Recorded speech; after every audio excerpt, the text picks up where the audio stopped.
Hi, I'm Tessa, a veteran educator working in the field of special education.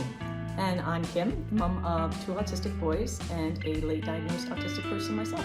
And welcome to Totally Over the Spectrum, where we dive into embracing autism through understanding and support. Welcome to episode 10 and a much anticipated topic on toileting. So, what are your thoughts and views on this? This was something that I struggled with both of my boys, right? So Alex is older and he wasn't diagnosed until he was 6. So I started toileting him before he had a diagnosis. And I imagine a lot of parents are probably in that same boat, right? Where kids aren't diagnosed. Probably the earliest is around 2, usually, I agree. between Yep, 2 and 5. absolutely. So they're going to try toileting before they have a diagnosis or maybe even suspect that their child is autistic, right? So, yeah, Peter was 10 before he was toileted, right? Because Peter has higher needs and is non-speaking. I went out to try to find information recently for this, just for this topic, so we could discuss it. And there is still a lot of conflicting information out there. There absolutely is. And I especially think that, unfortunately, the Canadian websites have limited amount of information. My go-to resource data, evidence-based data information comes from Australia and the UK. They're about, I would, willingly say that they're about 10 years ahead of us where that information is concerned. So, so if I do make reference to, evidence-based training, a lot of times I do pull my information from Australia and England. Wow, that's a huge gap in information. Yes, absolutely. All right, so I thought, I like to have lists. I like to have things in order as much as I can. So let's start with the very first question. When do you start toilet training? That's going to be, for me, it's going to be dependent upon your child. And it goes back to our discussion of getting to know your child, right? You've got to look for signs of readiness, right? So if your child is not ready to take on this huge transitional phase, and it's a big skill and it's a necessary skill, so this is something that parents need to put a lot of time and effort and diligence and, just have a lot of willpower that's going to supersede their little one's willpower, right?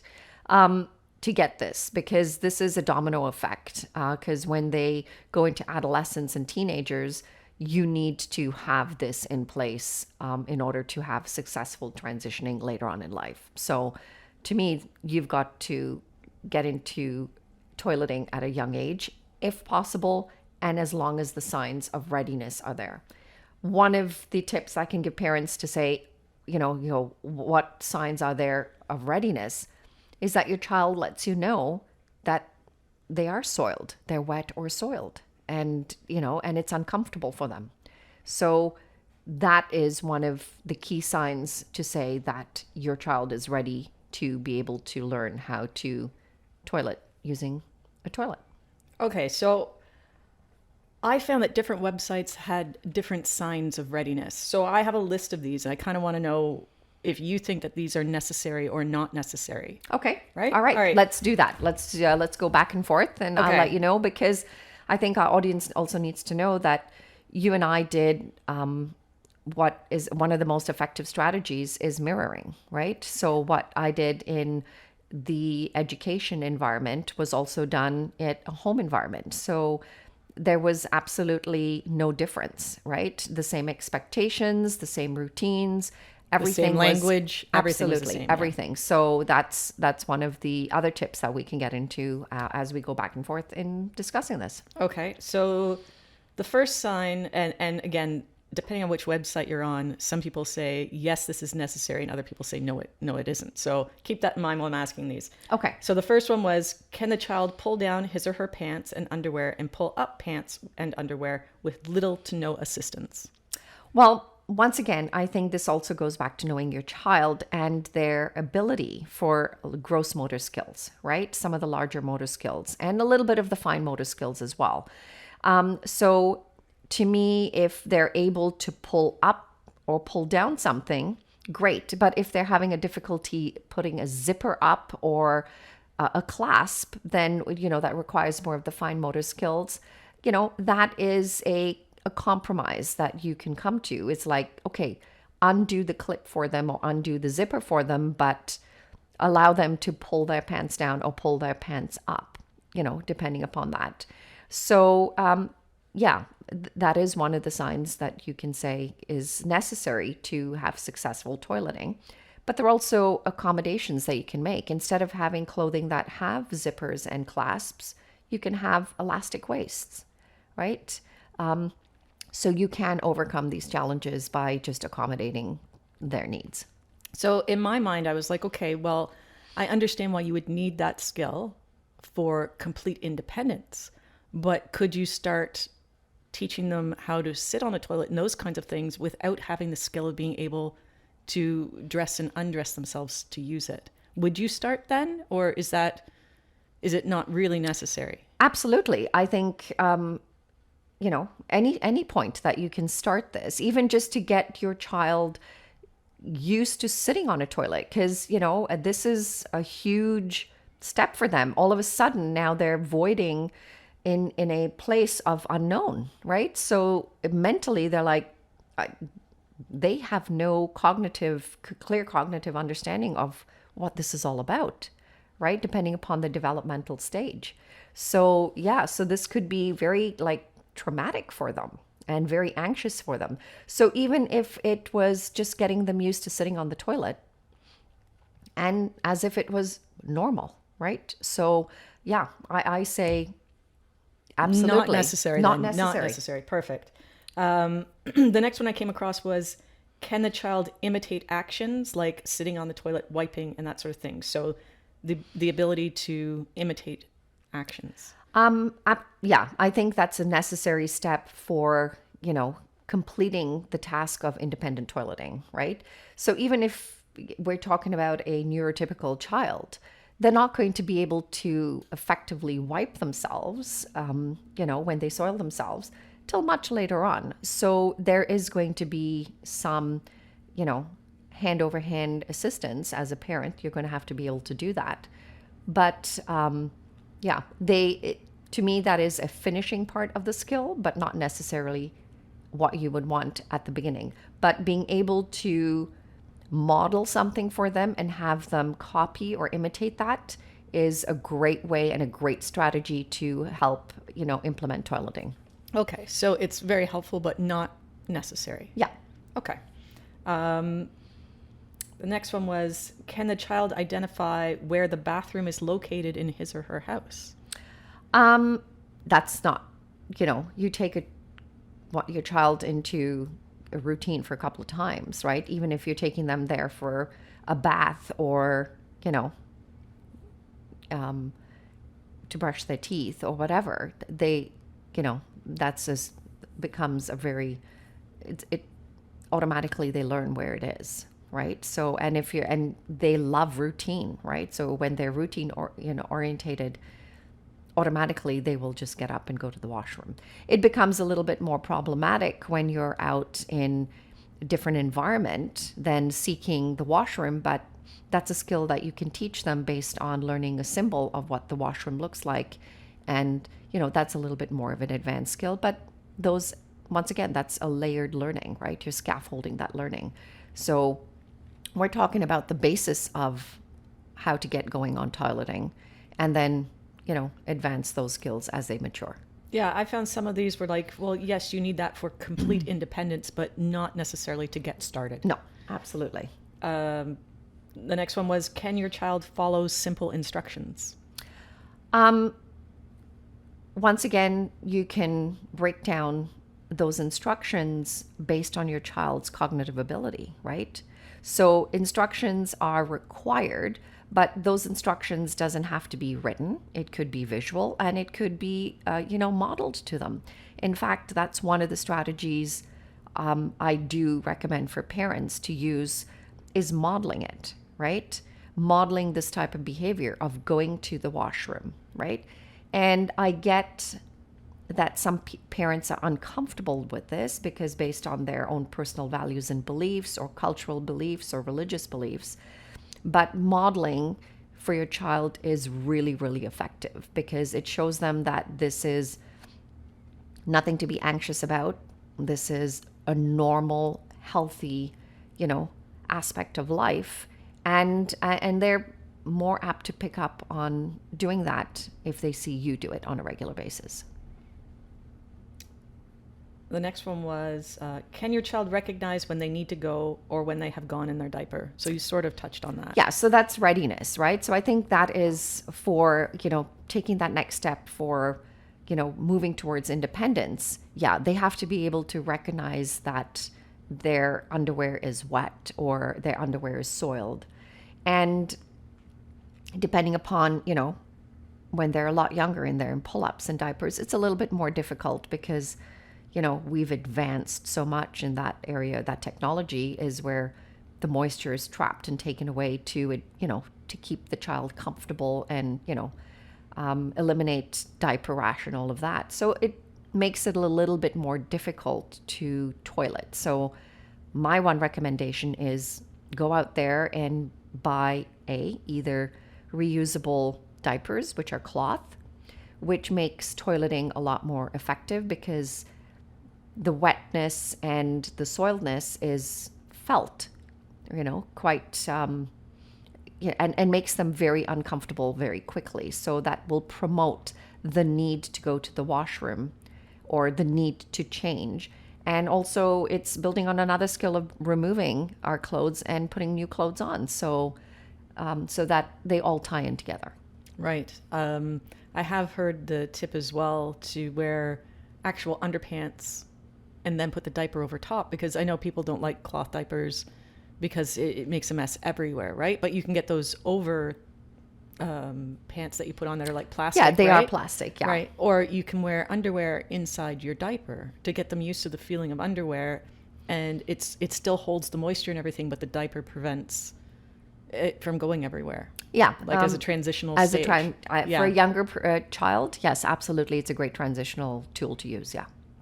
And the last one I have, so can your child recognize when they need to go? You feel like that's a sign of readiness, but it isn't necessary to get started. No, because you want to start building routine, right? Right. You want to start building routine. You want to start building muscle memory. You want to reduce anxiety.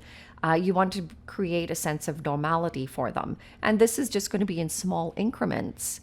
And you do that over time, right? And it's not going to happen like you're not just going to snap your fingers and your kid's going to be toilet trained. No, this is going to take time and patience and effort on everybody's part.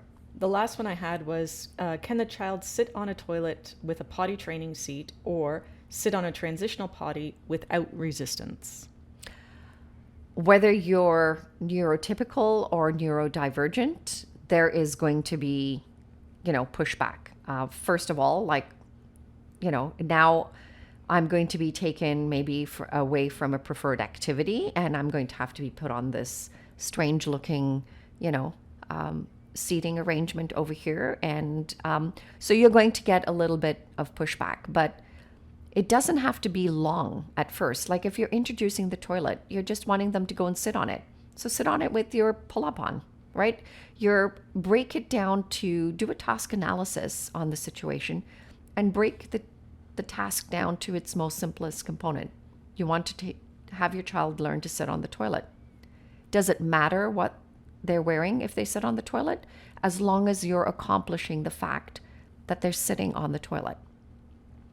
You can use tips of saying, okay, if you sit on the toilet, we get our iPad.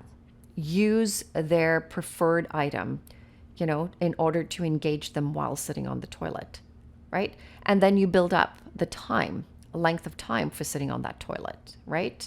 So a healthy amount of time would be 2 minutes, right? So is on average, because that is usually how long it takes for a child to be able to go pull their pants down, sit on the toilet, relieve themselves, and then pull up their pants That's usually the shortest amount of time. So just get them to sit on the toilet. Doesn't matter what it's on, right? What they're wearing or whatever. And use a preferred item in order to connect and create a positive experience while sitting on the toilet. Right. So to summarize that for people, when do you start toilet training? When your child has the ability, like you feel that your child has the ability to start, but there's no really specific cues or anything that need to be followed in order for you to start trying. Yeah, absolutely. And, so as long as I think the most important part on an understanding on toileting is that you as the parent have to be prepared for this, right? So you need to say, I need to have all my ducks in order to take on this learning curve and learning this new skill, because sometimes it is going to take an extended amount of time. So be prepared for that. Be patient. Don't be discouraged. Okay. So you might have to go back and revisit a new skill or a learned skill, and then, and make sure that you refresh that skill and then continue to work on it. So just be patient and just don't give up. Just stick with it. Okay. The next thing that people seem to think is really important for toileting, and again, the language around this and people's opinions on this can be completely conflicting, right? Like absolutely, yeah. So it's really hard to know what do I do, because there's no information that everybody agrees on. But the next thing that people talk about is to set up a routine. I'm a firm believer in that. That's one of my strategies that I like to use. And I'm just going to set it up as a means of, I'm not going to say this is, oh my gosh, I'm setting up a big routine over here. This is like very intense. I'm going to take all of that away. I'm just going to come into the situation and go, it's the norm. There's no big deal. We're going to go to the toilet. We're going to go sit on the toilet. That's all. Right? I'm going to take the stress out of it, because if you come into the situation, whether you verbally do not indicate that or physically you'd think you're not indicating that, but trust me, you are, right? But if you come in with the mindset of going, it is what it is, it's the norm, that's what we're doing, let's do this, you will have far less resistance in being able to successfully toilet. And and it's less stress for you, and less stress for your child. So it's more obtainable when you come in with that mindset. So I just go, it's time for us to go sit on the toilet. Let's go. Let's do this. Let's go. Come on. You can have 5 minutes or 2 minutes of,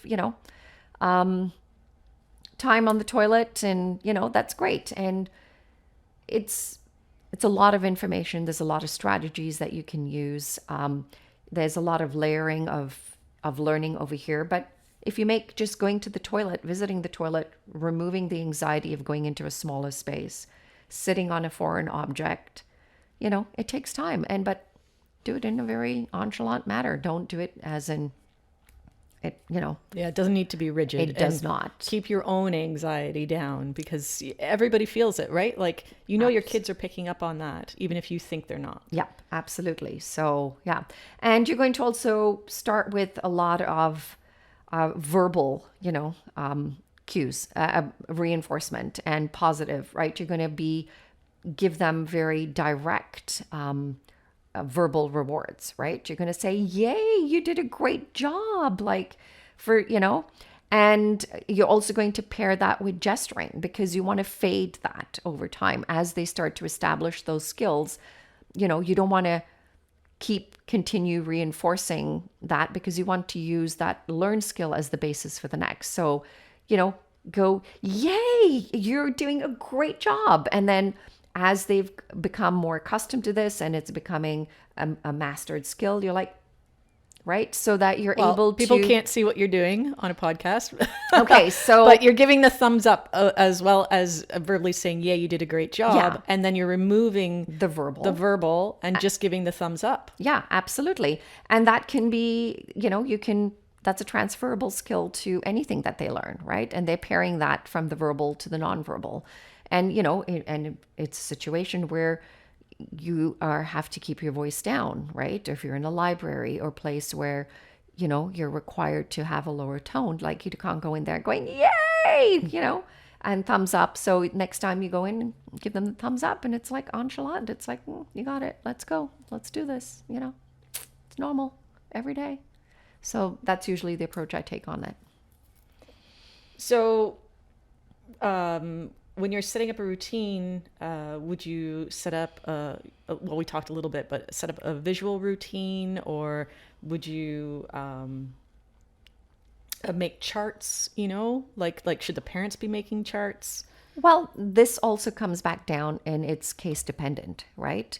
So if your child is somebody that requires a visual schedule, then I would set up a very explicit visual schedule of going into the toilet.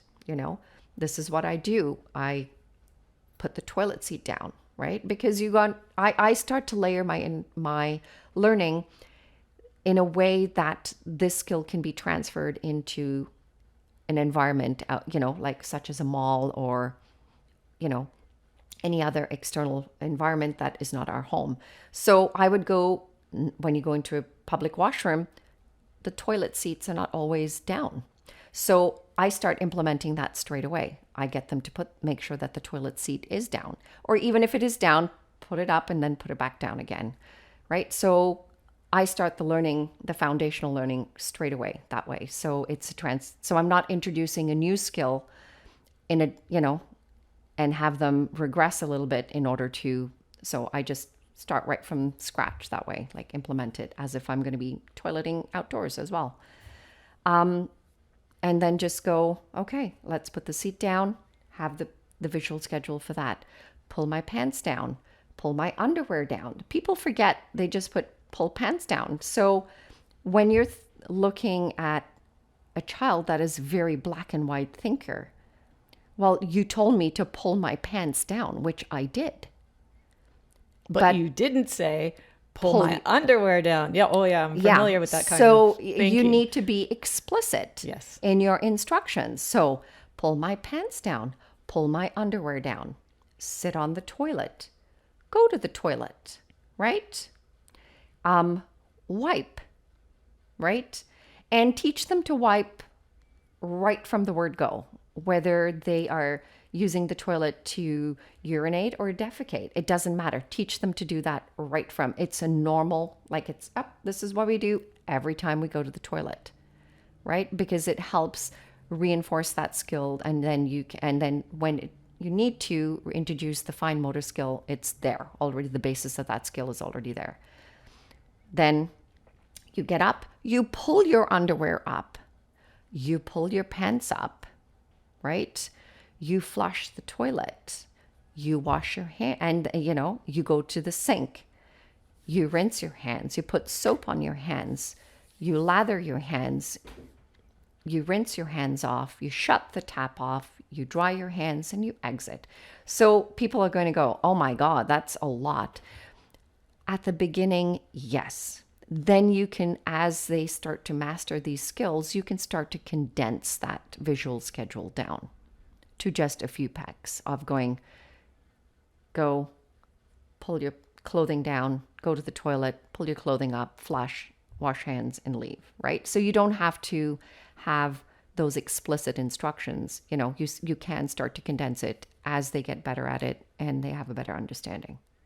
And if you need PECs, like you were saying, the picture exchange communication system, there's lots and lots of those online. Like as soon as you put it in, you're going to come up with a million different pictures, and then you can find pictures that suit your environment and what you need. And you can also physically take pictures with your phone and print them off if your child responds better when it looks like their place. Absolutely. And some kids do need that, right? So they do need that. So first master it in one area and then you slowly start to transition that mastered skill into different environments. And then you truly have that skill mastered. I think it's also important for parents to know that there are many, many books that have been written about this that are out there. There are videos online that you can look at, or their child can look at, right? Like there's a lot of those kinds of.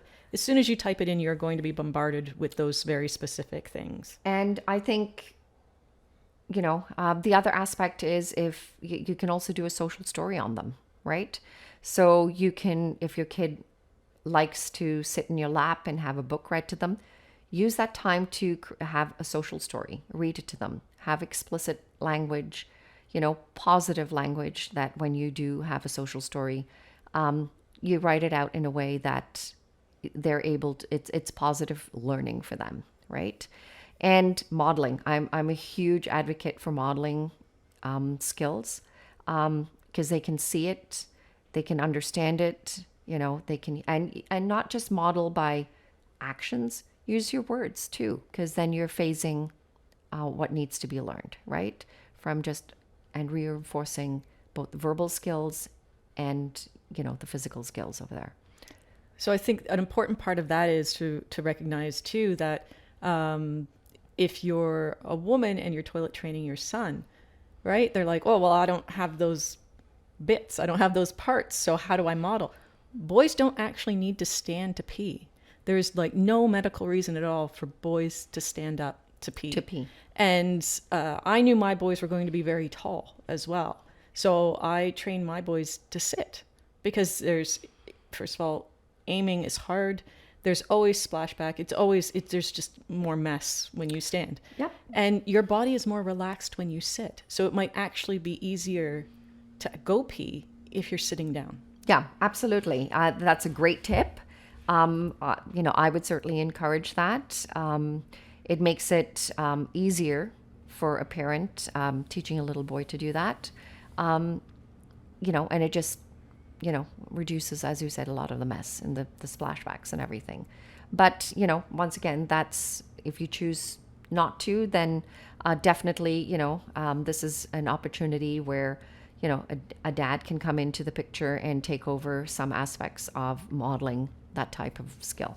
Right. And if you don't have a male in your life, that is comfortable, or you are comfortable doing that, again, there are videos, there are stories, there are books, there are all the things that you can use. I actually had Alex model for Peter, right? Yep. Because I thought maybe if it's, an older brother, then he would be more likely to want to go, imitate his older brother kind of thing. It didn't work, but it's trial and error. You have to. Absolutely. And that's the other thing. I think you got to give yourself permission to make errors on this, because it's not a one size fits all. And toileting is difficult for anybody, right? A lot of parents experience this, but people with autism have a little bit more difficulty, because you're also looking at, sensory issues that you're going to contend with. So you're going to have to work around that, because sometimes using toilet paper is a no-go. So you have to learn to maybe transition. One of the opportunities is, okay, we use a wet wipe instead, right? And people go, well, but believe it or not, your child has been used to a wet wipe since their birth, because that's what you've been using, since they were born. So they are used to a wet wipe. The toilet paper is a bigger transition. It's a rougher texture. It feels different. It smells different. So, ways of getting around it is use a wet wipe. Yeah, and those are portable, right? Yep, like you absolutely. can take them with you to different environments. Yep, for sure. I think it's, while we're talking about differences that way, Alex is level 1. He has lower support needs, and he was very, very easy to communicate with, right? You could talk to him, he could understand, that sort of thing. And it was still difficult to toilet train him, right? So I think don't expect that just because your child is very verbal or very easy to can understand everything you're doing, is able to model, is able to do, it could still be a difficult task. Like don't think that it's going to be simple just because your child seems to be very receptive. Yeah, absolutely. So when Alex was just starting to be a little more independent with it, I was giving him privacy and letting him go to the bathroom by himself, door closed, doing all the things.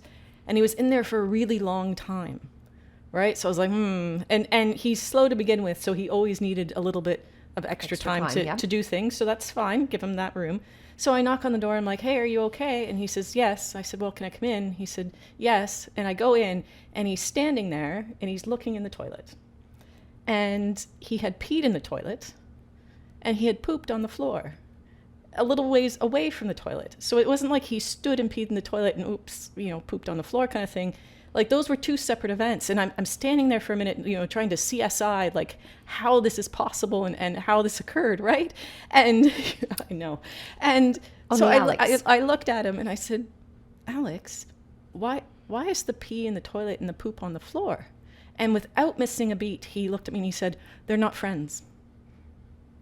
Yeah. So I stopped for a second. I'm like, oh. And he was not trying to be funny. Like that was just his interpretation of what was happening. Yeah. Right? So I said, oh. And I had to think for a minute about how to process that information because it never occurred to me that they couldn't be friends, that they weren't friends, that was even a topic of conversation that I would ever have to have in my life. Absolutely. So I said to him, out-of-box thinkers. Right? I said, okay, can we introduce them? He says, sure. I said, okay. So I grabbed some toilet paper and I picked the poop off the floor and we had a formal introduction, as you do. And we put the poop in the toilet and then flushed. And they have been good friends ever since. I'm so glad they are, twinning buddies now. So that's good to know. So sometimes I could easily have been upset, like what, but you have to stop. There's always a reason for something. Right? Absolutely. Ask the questions, find out what's going on. Don't make the I know you're trying not to laugh. I know I'm trying not to laugh, but God love Alex, and I think it goes back to our parenting tips is having a good sense of humor. Like, come on. Like, how can you not laugh by saying they're not friends? I'd be like, what are you talking about? They're not friends. Of course they are. They're twins. Right? Yeah.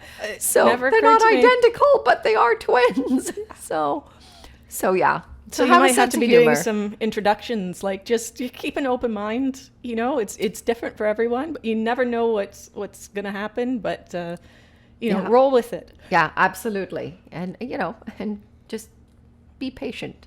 That's it. All right. What's next on your list over there? Well, you sort of already discussed this, but people were saying to make each step as easy as possible for independence.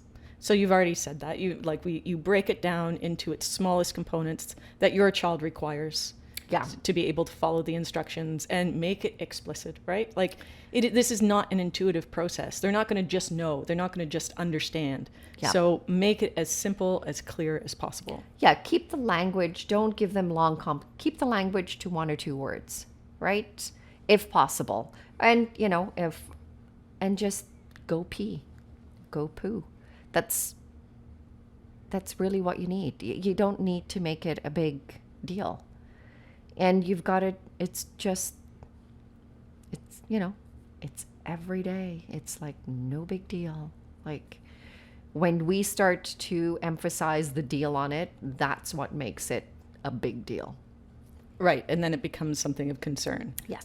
And you can't go if you're nervous, if you're tense. Like you need to relax. Yep, right? So, absolutely. So keeping it as sort of level as you can is going to be helpful.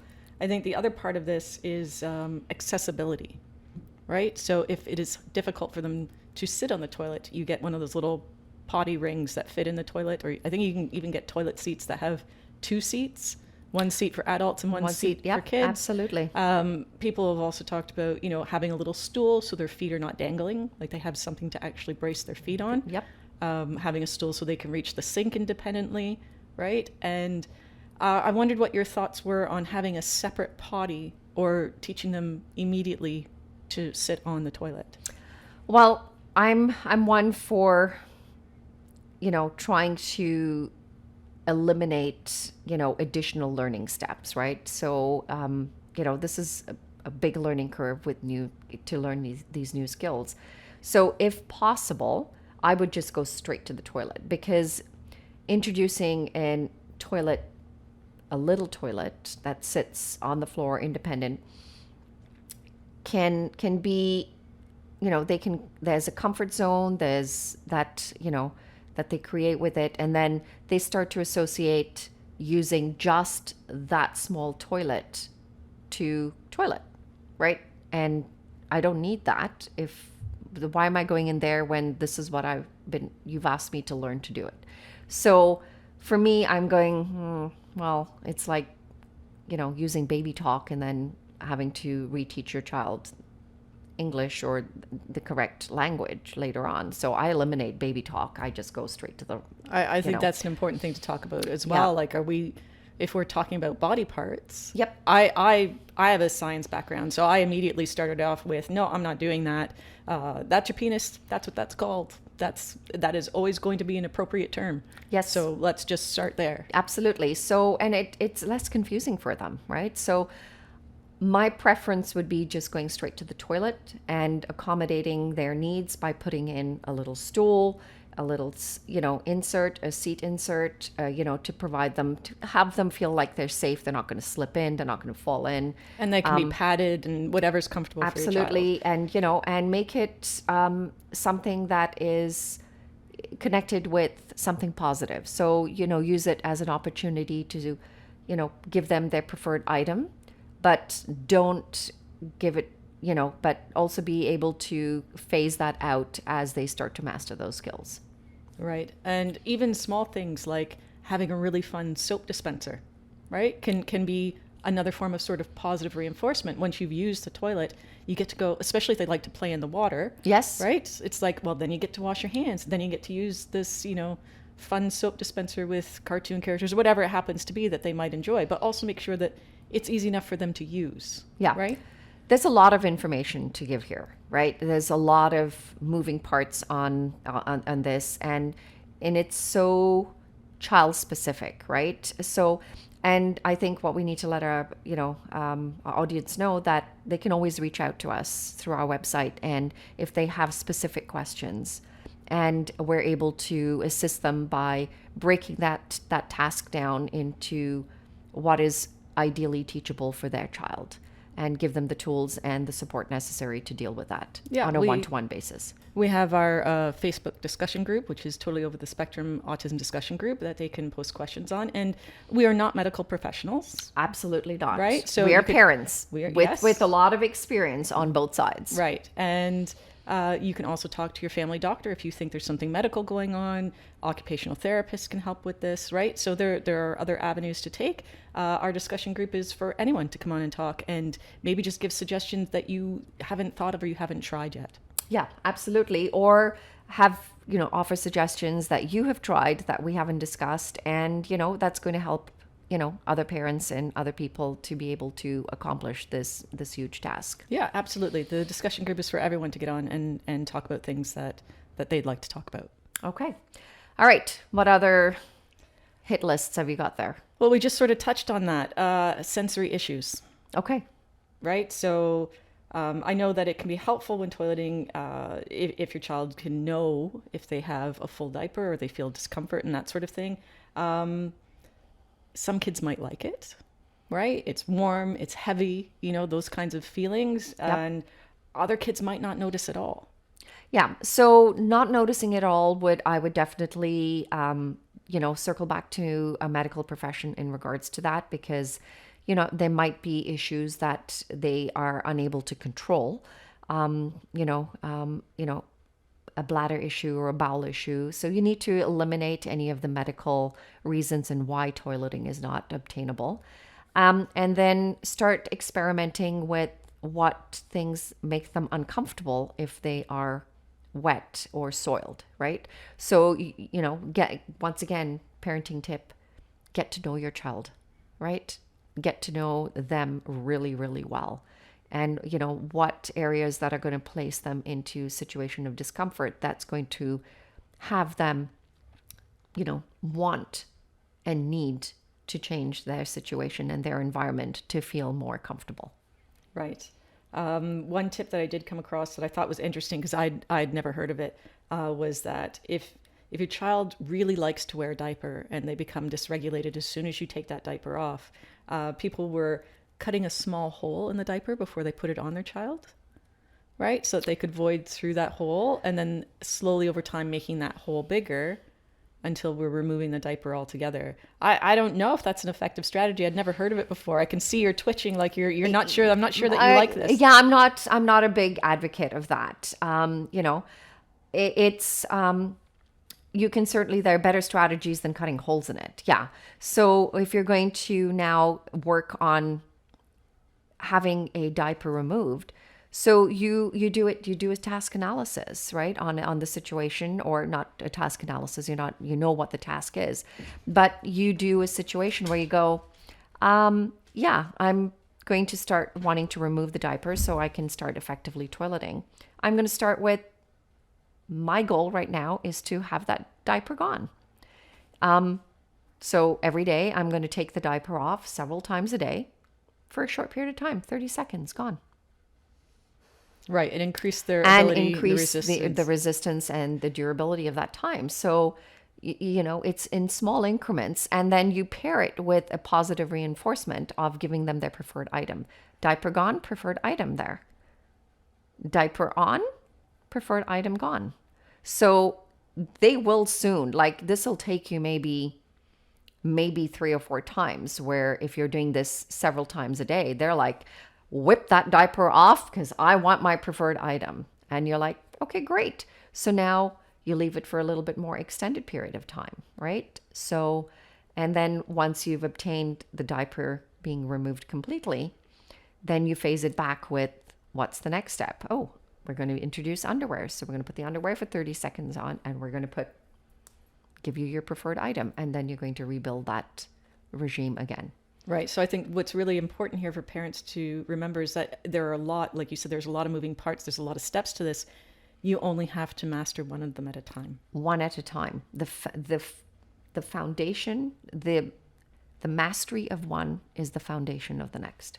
So you're always going to scaffold their learning, right? So that's one of the best strategies apart from modeling. Scaffolding learning is a way to accomplish pretty much any skill. Right. So if the diaper is the first hurdle, just focus on that. Don't worry about sitting on the toilet. Nothing else. Yep. I know this can be a really anxiety-inducing topic for parents. I did a toileting course back when Peter was 10, when I was trying. It was sort of my last sort of attempt to figure out what was going on before he went to the life skills class, and you and I worked on toileting.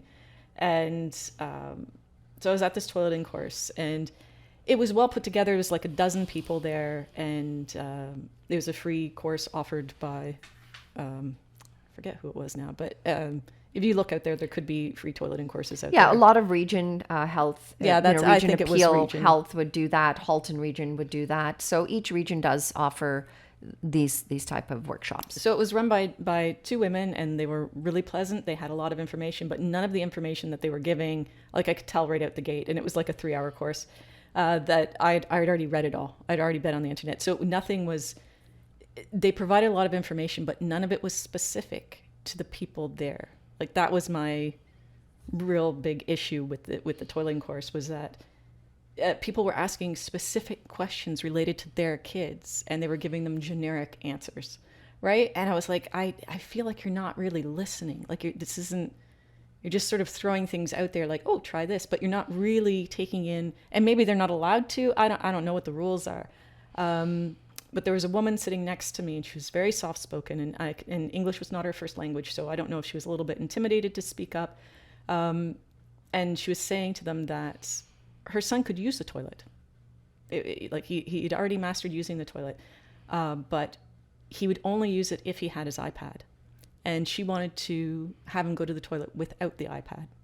Okay. So their suggestions they weren't bad suggestions. It was like, oh, well, you can replace it with another item. You can just set a timer, those kinds of things, right? And she asked the question again a little bit later, because I could see it wasn't hitting home with her. It's like she didn't want him to actually have an item. She wanted that to be an independent behavior and not require anything else to go in. And So I could tell she was thinking that these are not working. And she asked about 3 times. And again, they would give her another sort of generic answer, but nothing that really worked for her. So the discussion's going on a little bit around us, and I could see that she's sort of starting to disconnect a little bit, looking a little defeated. And because I was sitting beside her, I just sort of leaned over and I said, it sounds like you and your son are having a bit of a power struggle, right? He wants to have his iPad, and if he doesn't have it, he refuses to go. And I said, this might seem a little counterintuitive, but my suggestion would be to let him have it. And she sort of looked at me like, but that's exactly opposite to what I want. And I'm like, I know, I get it. I said, but if you give it to him and he starts to go and he starts to feel comfortable going, then your next step might be, okay, you can have your iPad, but I'm going to carry it to the bathroom for you, and then I'll give it to you. Right? So this is exactly what we're talking about. It's just a really good example. Yeah, fading, right? So she's like, okay. And I said, and then the next thing, when he's comfortable with that and he realizes, I'm still going to have my iPad when I sit there, Mom's just going to carry it to the door for me. I said, once he's comfortable, so he has mastered that skill, then say, okay, I'm just going to hold on to it until you pull down your pants. Then you can have it, right? And then until you sit, until you go, until you wipe, until you've washed, and keep stretching that ability until finally it's like, I'll hold it until you're done. And then you can have it once you're finished. Yeah. Right? But you've done it in small increments with the least amount of anxiety, and you're making it as natural as possible, right? And you're coming across as being a good Samaritan and going, oh, look at me, I'm helping you, I'm your buddy, right? Like look at me, like I'm doing a good thing for you, right? So, but it was those small increments, right? Where it's 30 seconds, like, okay, I'll hold it while we walk to the bathroom, right? When you sit on the toilet, I'll give it to you, okay? When yeah, those it's small just steps. small increments, and you're fading that learning. I could see this woman, she's rolling that over in her mind, and she goes, I think I can do that. And I'm like, yeah, of course you can. Like, yeah. That might be a strategy that works for you. So I'm not a toileting guru by any stretch, but I was just like, I don't understand why you're going to this course and they're just telling me stuff I've already read off the internet. Like, there's nothing. Why aren't you looking and like you're saying, doing a task and finding out what the root of this is, right? And give people the tools to be able to move forward. I mean, for me, that was one of the first reasons why I wanted to do this podcast, right, with you, was because I saw that people were not helping people specifically, personally, like giving them information that might actually be relevant to them in their situation. Yeah. And sometimes it just takes a conversation, right? It just takes two people talking it out in order to come up with ideas and suggestions and go and have that aha moment. I think boy, George, I've got it, right? Like, hey, my fair lady, here we go, right? So I think this is why we encourage people to go on the website and comment and share your thoughts with us. Right. And again, we are not medical professionals. Nope. Right. But you'd be surprised how many people out there have some really good strategies and some really good tips that might be useful, because again, this is trial and error. Yep, absolutely. And be patient and don't give up. Absolutely. Another really big topic in this, which I think we need to tackle, is challenging behaviors. Okay. Give me a description of challenging behavior. Okay. Something like fecal smearing. Okay. So let's go back to me talking about introduction of the toilet, right? So why am I being so specific on, on how I want them to do it right from the word go? So even down to putting the seat down, right? One of the strategies that I use and I reinforce all the time is when they go to the toilet is hand positioning. And people are going to probably look at me and go, what the hell are you talking about, lady? So, for most kids, I would have them sit with their hands on their knees and build that into muscle memory, which then eliminates the need for fecal painting or, yellow water splashing, as I call it. Right. So So when you introduce the toilet to them, sitting on the toilet with hands on our knees, they're going to be focused on keeping that routine. Their hands are going to learn, and the muscle memory is going to put their hands on their knees. So it is going to eliminate that, right? Okay. It's not going to give them opportunity to introduce that. I'm not going to say that, no, it's not going to eliminate it altogether. There are kids who's like, what the hell is this coming out of me? I got to see it. I got to feel it. I got to touch it, right? So those are very specific, sensory behaviors that and then that takes a lot more effort and due diligence, and with time, they do get over it. Okay, and that there could also be some medical issues for fecal smearing, right?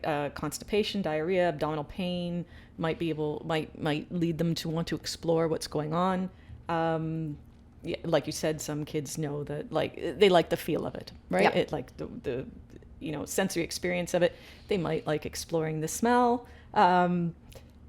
And some kids might not like the feeling of poop in their diaper or in their underwear and want to remove it. Yes. Right? And that is common. That's a common occurrence. Like, it's not just neurodivergent. It's a common occurrence, like for toileting, right? So you're not in this, by yourself. There's a lot of kids that like to poop paint. So. Okay. So it's also a good idea to go to your GP or your pediatrician and rule out any kind of medical conditions that might be causing this, right? Absolutely. And know that your child is communicating something, right? Yes. This isn't a behavior just for the sake of the behavior. Like, there is a reason behind it, right? Yeah. So, and there's different strategies that you can put into place. Like I said, one of them is teaching them right off the bat, hands on our knees when we go to the toilet, right? So, and just be there to, be there to watch your child, and to keep an eye on them, because it just takes time and reinforcing of the skill and it does fade away. Okay. It does. I'm going to give another example from the toileting course. There was a couple there, and they had also a 10-year-old son who was still in diapers, and they were talking about their situation, and they said that at recess time, he would reach down into his diaper and grab a handful of poop and chase people around the yard with it. Yeah. Right? And so a lot of people started, giving out suggestions and that kind of thing. And they all good suggestions, all things that we've just talked about. And I was sitting there, I was thinking about it, and I said, all the suggestions everyone's giving you are really good suggestions, and it might be any one of those things or a combination of those things. And I said, I think another thing that you need to consider, or you might want to consider, is that he's a 10-year-old boy and poop is funny. And it's attention seeking, right? He's getting a lot of laughs. The dad looked down at the table and he grinned, and I knew that he got what I was saying. And the mom looked at me and she was horrified, absolutely horrified that I would think that. And she said, "Well, but people are running and screaming. Why would he want that?" And I looked at her, I said, "Ew," is like the best reaction ever, right? Yeah. Like, yeah, she was not having it. Dad totally got it. She was not happy with me. But let's take boy out of it, and it's attention seeking. He is getting the attention. He is getting something from that by conducting this behavior. Yes. So yeah. So I would be like, one of my strategies is, if we do this, we have our recess taken away because you cannot conduct yourself in an appropriate manner. And it would be straight away, and it would be consistent every single time we did that. And I would be in close proximity to my student so that I could catch that behavior. If he's even thinking in the direction of doing that, I'd be like, "No, thank you. That is not acceptable." I would cut that off straight away. And then I would replace it with more a positive and, engaging behavior, right? If our hands are out of our pants, we're going to have a friend come and chat with us and play with us and, interact with you. If your hands are in your pants, recess is done. We're going indoors, and you don't get to play, and you don't get to have, social time. So that's an example of effective ABA therapy, right? Yes, and absolutely. We have a whole episode on ABA. It's episode 5, whether ABA is actually therapy or is trauma. It's a really heated discussion. But I think the important thing there is you're talking about something, you're talking about consequences that are age appropriate. Yes. And developmentally Appropriate. age appropriate, right? Absolutely. Developmental, right? We should not be using negative reinforcement on toddlers. No, they're still exploring. They don't have a sense of who they are or what they're doing. They don't have a sense of their world around them. So yeah, what is going to be reinforced has to be age appropriate and skill appropriate, right? Exactly. So, yeah, and that's where ABA, I think, done properly, is extremely effective and reduces behavior and provides a replacement behavior which is more socially acceptable, which is safe, and which is engaging, and gives that student the sensory need or the need that they require to function and regulate well. Exactly. Another challenging behavior might be if kids are afraid of the toilet. That's normal. That's normal. I mean, my daughter is, all of 4'11". So when she was little, she was like really little, right? She was tiny. So for her, sitting on a big toilet was like, oh my God, like she honestly thought she could be, when the toilet flushed, she could get sucked down and into the toilet. And that was a legitimate fear for her. So the way we overcame that was we had a toilet insert. And the only time the toilet was going to be flushed is if the toilet lid was on. And I did, one of these makeshift little clasps, right? So that it showed her that it was locked into place and nothing or nobody around the toilet could go into the toilet and down the toilet. And once we got that in place, we were good. So, it was a legitimate fear for her. Like, fair. Yeah, it's fair. And I was like, okay, we can overcome this by making sure the toilet seat's down, it's locked, and then you can flush. Right. So, yeah. So there are a lot of sensory components to a bathroom, right? The lighting is usually different. The smells are different. It's very small. It can be really overwhelming. So like you said at the very beginning, know your child's sensory profile. Know where their issues are and what they're going to struggle with, and try to make those accommodations, right? Yeah. And teach. The foundation of your teaching should be, what is your end goal going to be? And it's in independence. Take that task, break it down to its smallest teachable component, and you build a skill from there.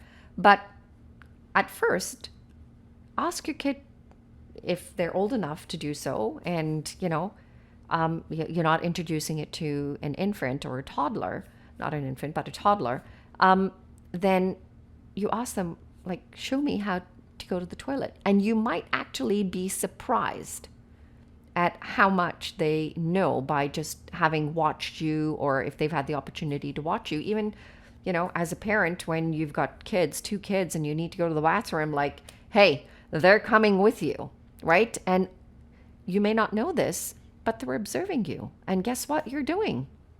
You're modeling that behavior. So, so when you're going, oh, wow, yeah, actually I am.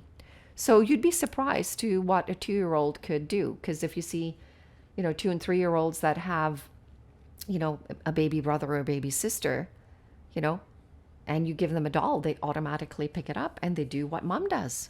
Right. Right. So you're modeling the behavior, they're observing, and they are going to be able to model that for you.